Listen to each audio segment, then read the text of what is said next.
What's going on, guys? It's Cimo. So earlier in the week I brought you guys two videos about my initial thoughts about the Bakugan Trading Card Game. It's pretty in-depth, so I'd recommend checking that out if you want to see it. But today I thought I would bring to you the first ever Bakugan TCG deck profile on YouTube. Now, I did take first place at the little tournament that we held at Spin Master, so I thought it'd be cool to kind of show you guys what the composition of a deck looks like, and then all the things I was discussing in those prior videos might make a little more sense when you see it in context, and that way I can also discuss with you some of the strategy behind this game as well, because it makes more sense when you can actually see the cards and actually see what the hell I'm talking about. So without further ado, let's go ahead and jump right into it. So the first thing I'm going to start off with is the Bakugan themselves. So remember, when you're playing this game, you're going to be picking 3 Bakugan, and these are essentially how you're going to win the game. These are basically what you're going to be attacking with every single turn and getting damage into your opponent. So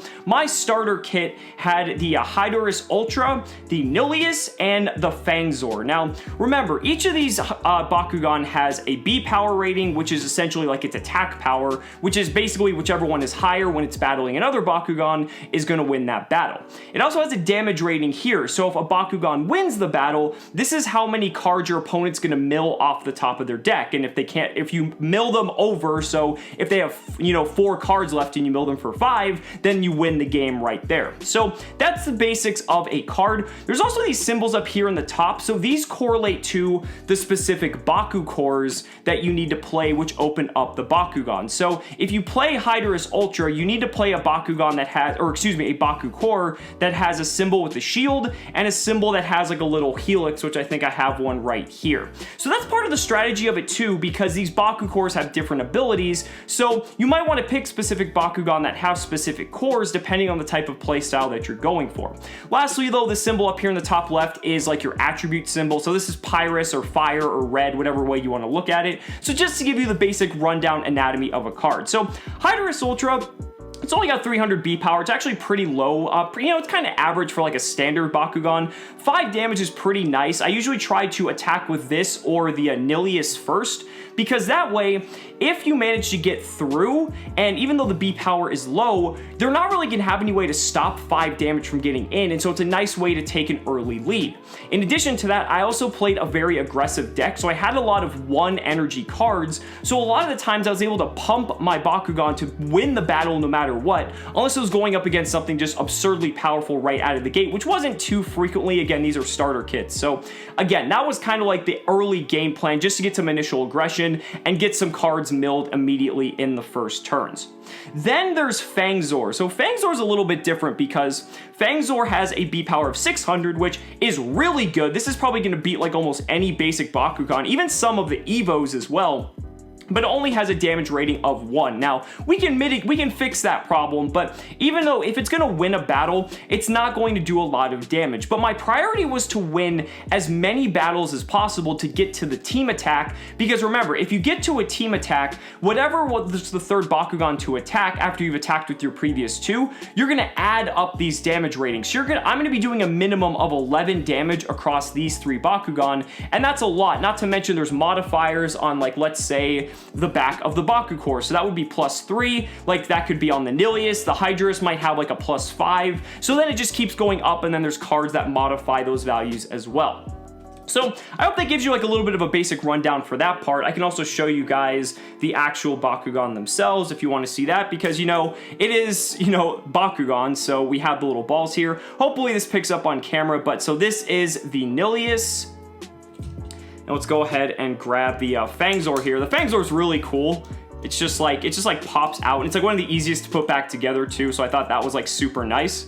And then lastly, this one is super intricate, the Hydrus. This one was just like, oh my god, this one was crazy. I mean, just look at that. Look at the detail on this. Like, isn't that just crazy? Yeah, so that's it for all 3 of the Bakugan. We're gonna move on from there though. We're we're gonna get onto the Evos. Now the Evos, basically it's like upgrading your Bakugan. So for instance, Hydrus Ultra here, I play 2 copies of Hyper Hydrus Ultra. So how this works is, it has an energy cost of 2. So you pay 2 energy, and you're gonna overlay this on top of this Bakugan card. Remember, these cards are already laying out with the rest of like when you start the game. So these are gonna be already here, your opponent's gonna see them. So you basically just overlay it on top, and now it gets a permanent stat upgrade. So it goes from having 300 B power and 5 damage to 600 B power and 6 damage. And for only 2 energy, that's pretty good, and it's permanent. So it's not only for the turn, so in later turns when you have to bundle your Bakugan back up and roll them again, it's gonna have this, so any of your other action cards are going to add up in addition to this. Now, this is really nice. You don't really need to, but again, I had to, so I wanted to kind of see it. If I already upgraded, you know, I would probably just pitch this or use it for energy. So there's pretty much always something you can do with excess cards, and I think that's really nice. So then from there, we had a Hyper Nilius as well as a Titan Nilius for our other upgrades. I'll go ahead and put the regular Nilius out here. So for 2 energy, this puts it up to a 500 B power, 6 damage, very similar to the other card we had. But if you land on a specific core with a specific symbol, so for instance, if you land on this one with a magic shield, it gives it plus 200 B power for the turn. Same thing for the Flaming Fist. The Flaming Fist will give it plus 2 damage, upping it to 8. So you want to specifically aim for those types of cores that are on the field when you're trying to, you know, deploy the Bakugan, because then that way you're going to get these bonuses, and that's going to help you just win the game a lot faster. Then Titan Nilius is just nuts. It's 4 energy, 800 B power, 8 damage, and then look at that, plus 200 for, and you get to attach a Baku core from the field to it, so it's going to get even more power, and a Flaming Fist gives it plus 4 damage. So this card was just like insane. And then lastly for our Evos, we had one Hyper Fangzor. I'll go ahead and grab the other one just to show you the difference in stats. So it puts it from a 600 to a plus 1000 for 4 energy, and the best part, it draws 3 cards. Yes, this was my MVP for sure. Drawing 3 cards was nuts. Also ups the damage to 3, which is pretty nice considering it's only 1, but Hyper Fangzor always getting in there, especially with that 1000 B power. Really, really good. So now we're going to move on to the action cards. So these are basically cards that you can use at any time. Remember, everything in this game has a quick effect, or it basically is like an instant for those of you who play Magic. Even the Evos, you could use the Evos during the end phase if you want to, just to get them upgraded so you don't feel like you wasted energy.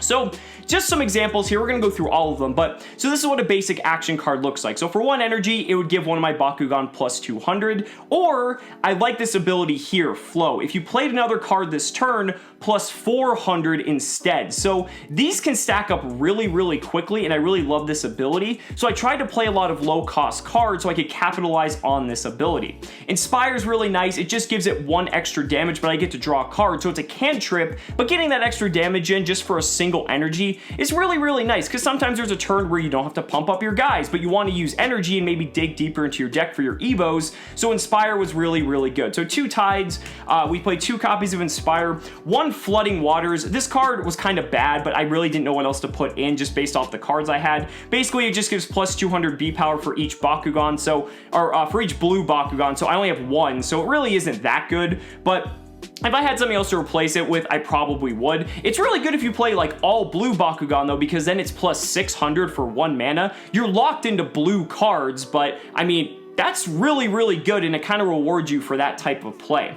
Then we played 3 copies of Fireball. So Fireball is just a 1 energy plus 3 damage. So this is really nice because let's say you're gonna do like 5 damage. For a single energy, you can put that up to 8. That's really good because you want to just start milling your opponent's stop card so that when you go in for the team attack, your team attack's gonna go through for like 20, 30 damage. So I found that this card was really useful, and a lot of the times I would usually have 1 excess energy. So if an attack got through, I'd just be like, oh, okay, Fireball, and just get the extra 3 damage in. So I really like this card a lot, as simple as it is. Then we had 2 copies of Super Shot. This is a 1 energy plus 300 B power. Remember, you can use energy to pay for any of these. You don't have like white energy, red energy. Your energy can pay for any of them. The color of your Bakugan dictate which cards you can play, and I think that's pretty neat. This was probably like the best 1 drop though, just because it's 1 plus 300. I really, really like that. moving on to the 2-drops, so these first ones are pretty basic. 3 copies of Fire Boost, 2 energy plus 400, very, very straightforward. Same thing with Ice Barrier, it's exactly the same except it's for blue. But then we have Light's Courage. So again, it's 2 energy plus 400, but if your Bakugan hold the most Baku Core, meaning when your Bakugan opens, it keeps this core on it when you're waiting for the rest of your Bakugan to open in battle. So if you have more cores than your opponent, the Bakugan gets plus 800 instead for 2 energy. So this card is insane. This is kind of like a snowball-y winning type of card. So if you're already ahead, this card's gonna basically guarantee you never lose a battle. So it's super, super clutch. We also played 1 copy of Mind Flood. I actually never resolved this, but I just really like the effect. So basically 2 energy, it's plus 2 damage, worse than Fireball. But for every other card you play this turn, you get plus 2 more damage. So that's really, really good, because if you play a bunch of 1 energy cards, this could be like 4, 6, 8 damage off of a single card. So it's kind of like a finisher in a way, and that's kind of like the intention. But again, I never resolved it, so I never really know how good it was. For 3-cost cards, we have 2 Bone Defense. It's 3 energy plus 700. Pretty good. We also have 1 Wave Slash. It's 3 energy plus 3, which is really bad, but the flow effect is nuts, because if you played another card, it's plus 1,000. So since I have so many 1-cost cards like the Fireball, the Tides, this was pretty much going to be 1,000 every single time I wanted it to, even though it was like effectively a 4 energy card at that point. But that's better than using it like Bone Defense and like, you know, Fireball. So that's why it was there. It's kind of just to win those battles, just a one-of. We also had 1 triple blast cannon rounding off the 3-drops and the action cards. Basically, it's just a negation, so you can negate any single action card your opponent plays, and I never resolved this either, but it was basically if my opponent was going all in and I had no way to stop it, 3 energy, cancel it out, and then I don't have to worry about it. So that's gonna wrap up the energy. Moving on to the hero cards. Now, I actually didn't talk about these too much. These are basically like enchantments or continuous spell cards for Yu-Gi-Oh! So basically, you pay the energy, they stay on the field until they get removed, and they're pretty good. So Everett Ray, I pulled in a pack, and this card is really good because it's 6 energy, but it costs 2 less for each card you played this turn. And again, my deck's really low to the ground, so I was playing this for free every single time. Your Bakugan have plus 200 permanently, and that's all of them. So that was just amazing. I pulled this off so many different times, and it was a nice little combat trick because my opponent might think I'm out of energy, and then I just play this for 0 energy, and then basically would just win a battle out of nowhere. And then Colonel Armstrong Trip, 3 energy. When one of your Bakugan attacks, draw a card. This is nice because when you're battling, if you know you won the battle, you can actually just drop this right at the end, so that way you don't have to waste the energy prior, and that way, because the attack goes through once you've won, so that way you get to draw the cards. So that's pretty neat, and I drew a pretty fair number of cards off of this. It pretty much replaces itself as soon as you play it, and every single turn thereafter, as long as you win, you're going to be drawing cards. Now again, that's like a little bit dangerous just because of the fact your deck is your life total, but again, I was really happy with both of those picks. And last but not least, we have the flip cards. Now remember, these are the cards that when you're taking damage, if you flip them over, you have the ability to activate them if you pay their energy cost. So Exhilarate here, for instance, for 1 energy, I can draw a card, which is great because it's a +1 in terms of card economy. I didn't waste a card because this is going from my deck to the discard pile, and I get to draw a card, but it's like my opponent got an extra damage in because, you know, it's like they went from 5 to 6 because another card went away, but I'll happily take that. This was probably one of the best flip cards in the deck. And then we had Spark. I was playing 2 copies of this as well. This is worse because I couldn't get more copies of Exhilarate, but it's just draw and discard. Kind of nice just to get some bad cards out of your hand, so it was what it was. I don't think I used it too much.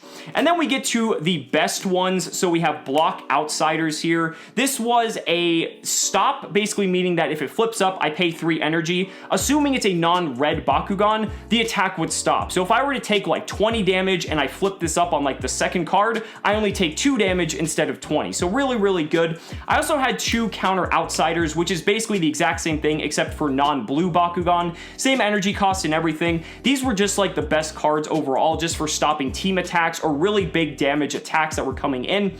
And rounding off the deck at 40 cards was Fierce Termination. So again, it's another stop for non-red Bakugan. It cost 4, but if I have no hand, it's a free cost at 0. So that never happened. I just wanted to have 6 stops and I couldn't find a 6th, so I happened to pull that card and I played it, and it worked worked out pretty well because there was one point, I definitely used all these stops at some point throughout the tournament. So guys, that's gonna do it for the first ever Bakugan TCG deck profile. I really hope you guys enjoyed this, and if you haven't checked out those other videos talking about the game, I'd highly recommend you do that as well. So guys, thank you so much for watching the video. Be sure to like the video as always, subscribe to the channel for more amazing content, and if you really found this video insightful, consider supporting me on Patreon or becoming a YouTube channel member, because just by showing your support in any way that you can, you're investing in my ability to continue bringing you some amazing, incredible content. So thanks so much again,